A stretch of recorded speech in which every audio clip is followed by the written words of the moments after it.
Welcome back to the WHTC Morning News for this Monday, January 10th. Every month, we have a chance to catch up with Dr. Brian Long. He's the Director of Supply Management Research at Grand Valley State University.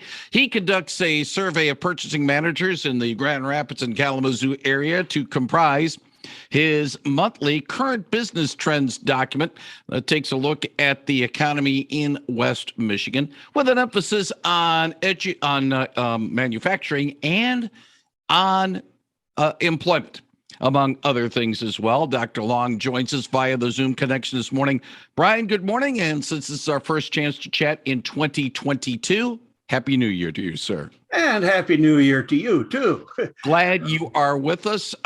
Still, issues at times can happen to the best of us. And hopefully, let's just say, the polling can be done effectively in the month of January, so February can be able to be done. But still, you're able to calculate some trends, especially nationally, going on as the economy enters 2022. Yes, indeed. And I have to say that we are still doing reasonably well nationally and internationally as far as the economy is concerned. Obviously, we have some problems that everybody that has the news on is aware of. We still have supply chain problems. We still have rising prices. And in the industrial market, it's those rising prices that are starting to worry some of the market, I guess I would say, the industrial market that we survey. By the way, our friends over at Lake Superior State University and its banned words and phrases list for 2021-22, supply chain was listed as one of the ones they wanted to have banned. It would be nice if it could go away as easy as the legacy of Bill Raby would have allowed over at Lake State in terms of getting the supply chain back to normal. Well, I would like to get rid of snowstorm also, and a few other things like that. But unfortunately, that isn't feasible. And it makes no sense, I'm afraid, for us to say that we would like to discard the term supply chain, because that's what it is. We do have a supply chain, and we have a supply chain problem right now because of, partly because of the COVID, partly because of the disruption that has occurred for some time right now in our supply chain. Brian, let me ask you a frank question. You say the economy isn't doing so bad. Why do you say the economy isn't doing so bad if we are well aware of some of the issues that are happening with this, with the economy right now? Well, we'd be doing a lot better if it weren't for some of those issues that are holding us back, I think is the way that we would have to put it right now. In other words, the numbers that we have coming in right now are fairly good. They're not super strong, but they are nonetheless positive numbers. But on the other hand, if we did not have these disruptions in the supply chain, if we did not have these rising prices, if we did not have problems trying to hire enough people just about at every phase of our supply chain, we would be doing a whole bunch better than we are right now. Let's talk about the employment issue in a little bit. I do want to save that for our conversation as we go along. Based on how you're observing things, even though you don't have the hard numbers in front of you, Brian, for West Michigan, how do you think we stand right now? Good, bad, indifferent, or what? West Michigan is still doing reasonably well, I'm going to say.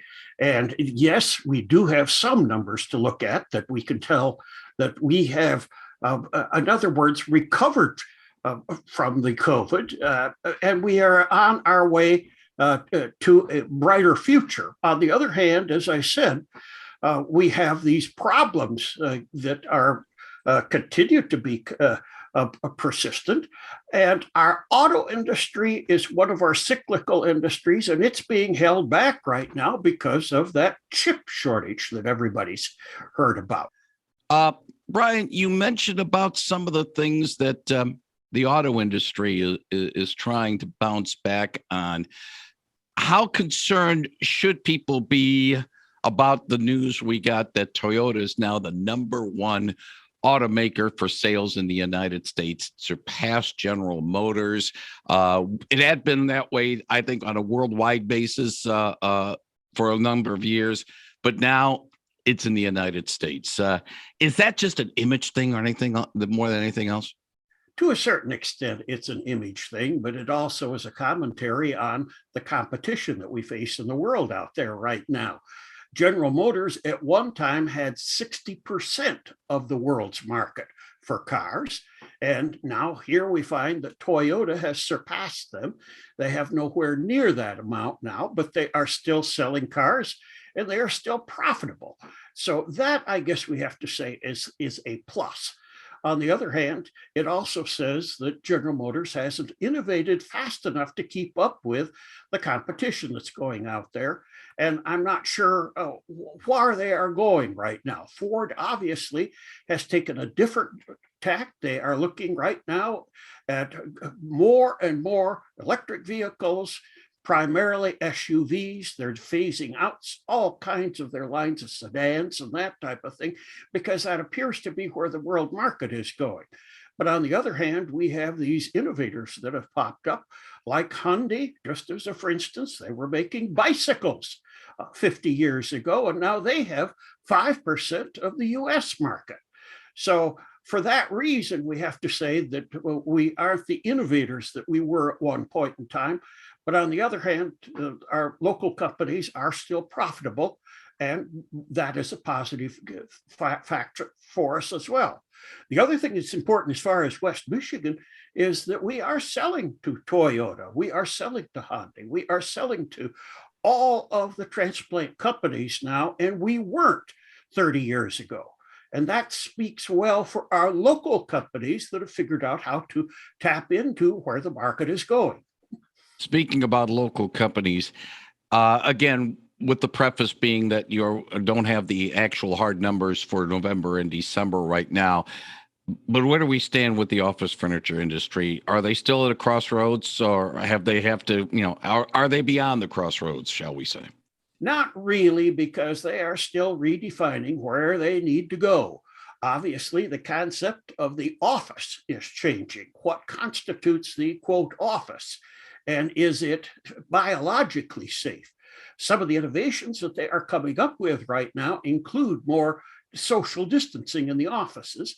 And by that, they literally have new configurations with partitions going up between themselves, where they don't circulate the air to each other as rapidly as they have been in the past. Now, they're not all doing that, of course. The other thing is that a couple of the firms are looking at the home office market.